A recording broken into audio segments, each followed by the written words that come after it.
Olá, sejam bem-vindas e bem-vindos! Nesta edição do Painel de Notícias, ainda em ritmo de carnaval, a gente traz um desfile de notícias sobre decisões da Justiça Federal da Primeira Região.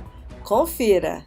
TRF1 assegura tempo extra no Enem para candidata com TDAH diagnosticada após inscrição. TRF da Primeira Região reconhece direito ao seguro-desemprego a dirigente religioso. Justiça Federal determina corte de energia e retirada de postes de áreas ambientais invadidas. TRF1 garante a um agente da Polícia Federal o direito de ser transferido para acompanhar esposa. Começa agora. Fica comigo.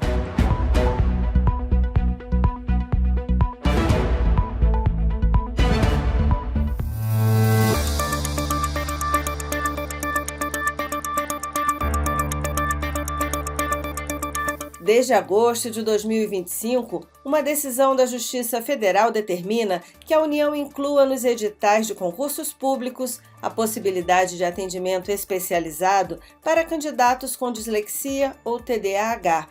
Entre as adaptações está a concessão de tempo adicional para a realização das provas, desde que haja comprovação técnica. Mas e se o diagnóstico só ocorre depois das inscrições? Confira o que decidiu o TRF1 em um caso assim, com William Nascimento.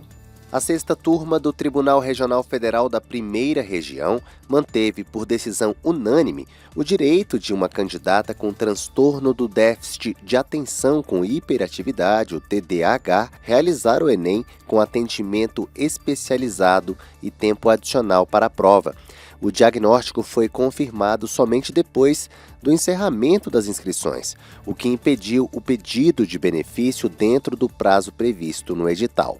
De acordo com o relator desembargador federal João Carlos Maier Soares, a estudante apresentou laudos psicológicos e atestado psiquiátrico que comprovaram a necessidade do suporte. Para o magistrado, o direito à educação exige medidas que garantam condições adequadas a candidatos com deficiência ou transtornos, assegurando igualdade de oportunidades durante o exame. O colegiado destacou que o tempo extra não representa vantagem indevida, mas um instrumento de inclusão. A decisão também considerou que o próprio edital admite pedidos fora do prazo e em situações excepcionais, como diagnósticos posteriores, e concluiu que esse fato não pode impedir o exercício do direito ao atendimento especializado.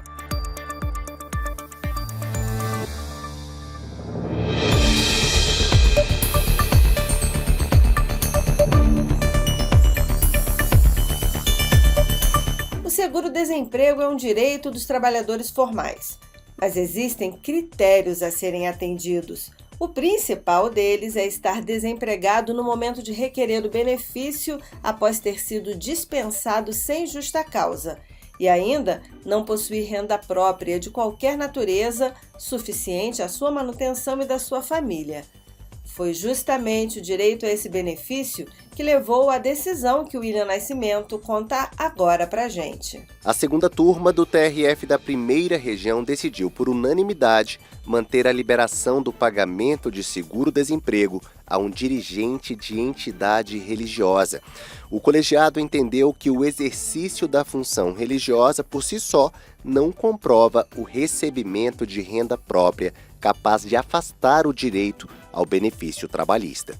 Ao analisar o caso, o desembargador federal João Luiz de Souza entendeu que a vinculação do autor da ação a uma entidade religiosa sem prova de remuneração não é suficiente para justificar a negativa administrativa do seguro-desemprego, que se torna um ato administrativo abusivo e sem respaldo legal.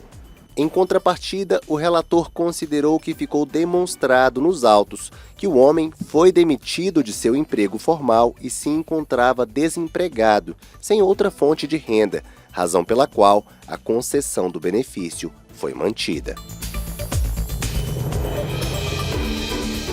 É excessivo exigir documentos além da carteira de trabalho para comprovar experiência profissional em concurso. Esse foi o entendimento do TRF da Primeira Região ao julgar recurso de um candidato que pretendia ingressar na Força Aérea Brasileira. A Justiça entendeu que a comprovação por meio da carteira profissional deve ser considerada para fins de pontuação. Acompanhe agora na reportagem de Roberta Nunes. Na decisão, o TRF da Primeira Região confirmou a sentença da Justiça Federal no Amazonas, que garantiu a um candidato o direito de ter sua experiência profissional comprovada pelos registros em sua carteira de trabalho para efeitos de pontuação em concurso público da Força Aérea Brasileira. O candidato concorreu a uma vaga para prestação do serviço militar voluntário na área administrativa, destinada a profissionais de nível médio. Para aumentar sua nota, ele apresentou a carteira de trabalho e previdência social com os registros dos períodos de experiência.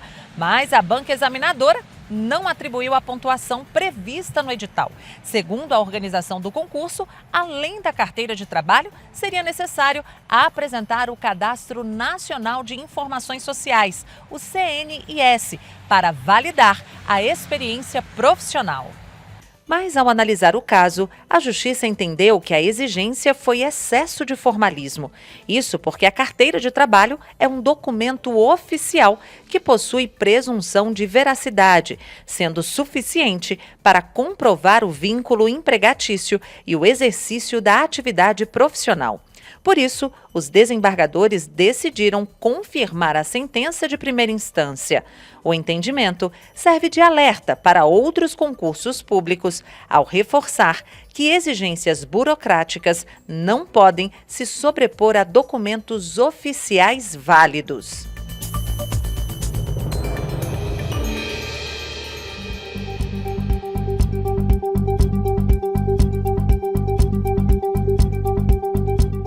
A maioria dos cursos superiores no Brasil devem ser autorizados pelo Ministério da Educação para que os diplomas tenham validade nacional.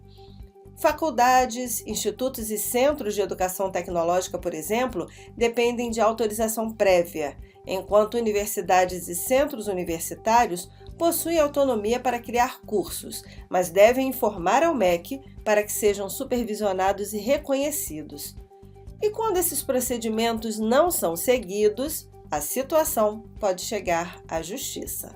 A Justiça Federal no Pará condenou o Instituto de Ensino Sábios de Bereia, anteriormente denominado Faculdade de Educação Integrada do Brasil, por oferecer cursos de nível superior sem autorização do Ministério da Educação, na região de Santarém, no oeste do Pará. A sentença acolheu o pedido do Ministério Público Federal, suspendendo as atividades da instituição por reconhecer prática abusiva contra os estudantes. A decisão obriga a instituição e seu representante legal a ressarcirem integralmente os valores pagos pelos alunos, incluindo matrícula, taxas e mensalidades, além do pagamento de indenização de R$20 mil por danos morais a cada estudante que comprovar ter sido prejudicado pela oferta irregular de cursos. A sentença também determinou a desconsideração da personalidade jurídica da empresa, permitindo que o patrimônio pessoal do sócio seja atingido para garantir o cumprimento das obrigações diante do abuso de direito constatado. De acordo com o processo, eram oferecidos cursos de graduação e pós-graduação como Pedagogia, Matemática e Biologia, nos municípios de Prainha e Santarém, sem credenciamento do MEC. A instituição tentava ainda validar diplomas por meio de parcerias ou alegava ofertar cursos livres, prática considerada enganosa pela Justiça por gerar falsa expectativa de certificação válida. Além das indenizações, a sentença mantém a proibição de abertura ou divulgação de novos cursos sem autorização oficial e determina a publicação da decisão condenatória em destaque no site da instituição.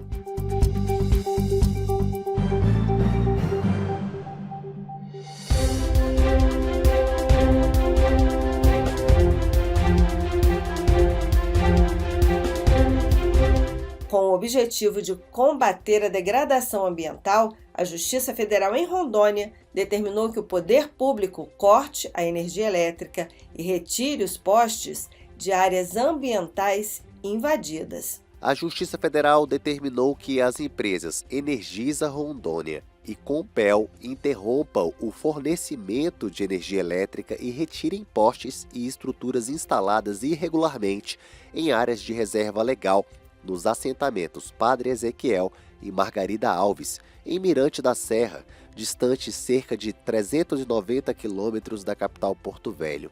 A decisão atende a pedido do Ministério Público Federal e estabelece prazo de 60 dias para o corte da energia e de 90 dias para a remoção dos equipamentos, sob pena de multa de R$10 mil. Ao analisar a ação civil pública, a Justiça entendeu que a instalação de infraestrutura elétrica em áreas protegidas favorece a permanência de invasores e contribui para a degradação ambiental. Segundo a sentença, o fornecimento de energia nessas condições caracteriza poluição indireta e viola normas ambientais, além do dever constitucional de proteção ao meio ambiente. O INCRA já havia informado que não autorizou as instalações e solicitou a retirada dos equipamentos.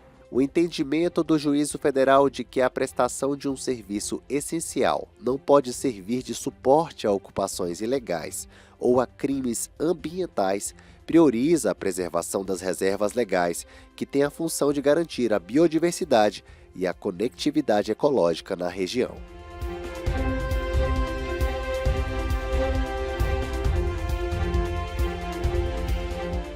O Estatuto do Servidor Público Federal prevê o direito à licença sem remuneração para acompanhar cônjuge deslocado para outro ponto do território nacional ou do exterior. Também prevê que, no caso de o cônjuge também ser servidor, é possível a remoção. Mas outra lei disciplina a questão quando envolve a transferência de empregado público regido pela CLT. Saiba mais na reportagem. O TRF da Primeira Região garantiu a um agente da Polícia Federal o direito de ser transferido de Manaus, no Amazonas, para São Paulo, a fim de acompanhar a esposa. Ela é funcionária do Banco do Brasil e, apesar de ter sido removida por interesse da instituição, seu esposo teve o pedido de transferência negado administrativamente e buscou a Justiça Federal. Em primeira instância, ele conseguiu uma decisão favorável, que foi confirmada no TRF1. De acordo com a segunda turma, a legislação assegura ao servidor público o direito de remoção quando o cônjuge também atua no serviço público e é transferido por interesse da administração, como nesse processo, em que ficou comprovado que a transferência da esposa ocorreu por deliberação administrativa do banco. O relator do caso, o desembargador federal João Luiz de Souza, considerou ainda que o termo servidor público, previsto na Lei 8.112, deve ser interpretado de forma ampla, incluindo também empregados de empresas públicas e de sociedades de economia mista, como os do Banco do Brasil.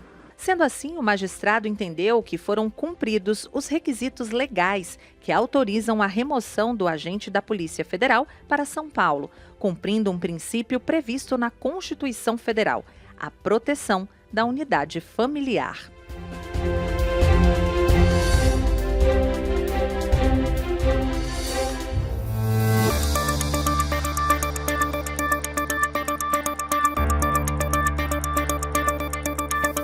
O edital é a norma que rege tudo que envolve um concurso público e qualquer alteração é vedada, se não forem observados os princípios do contraditório, da publicidade e da legalidade.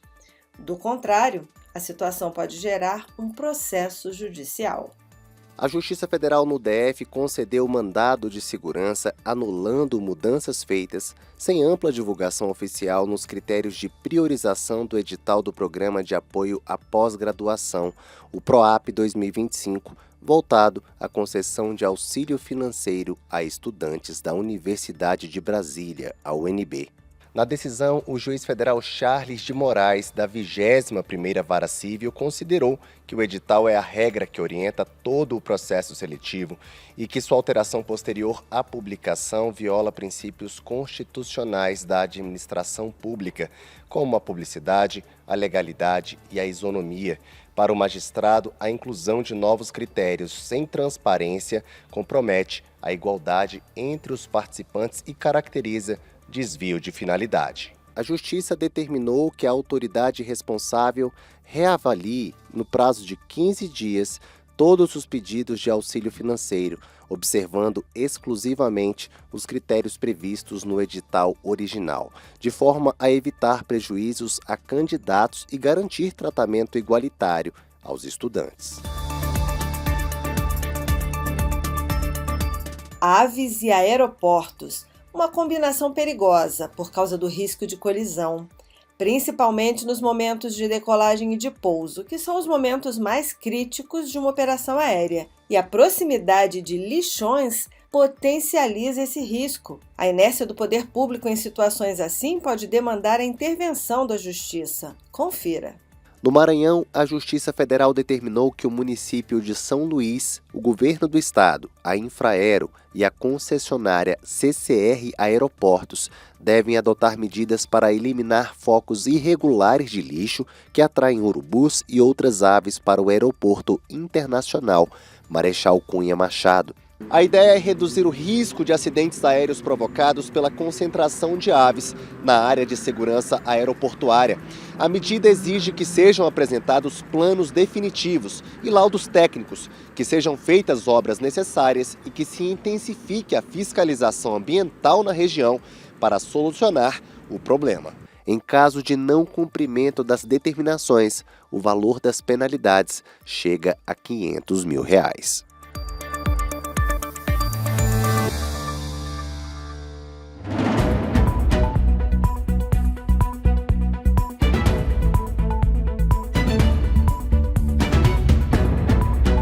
Termina agora o painel de notícias, mas você pode continuar sabendo das novidades da Justiça Federal nas redes sociais. Inscreva-se no canal do YouTube do TRF1 e siga a gente no Facebook e no Instagram. E na semana que vem estou de volta com mais uma edição do painel de notícias. Até a próxima! Tchau!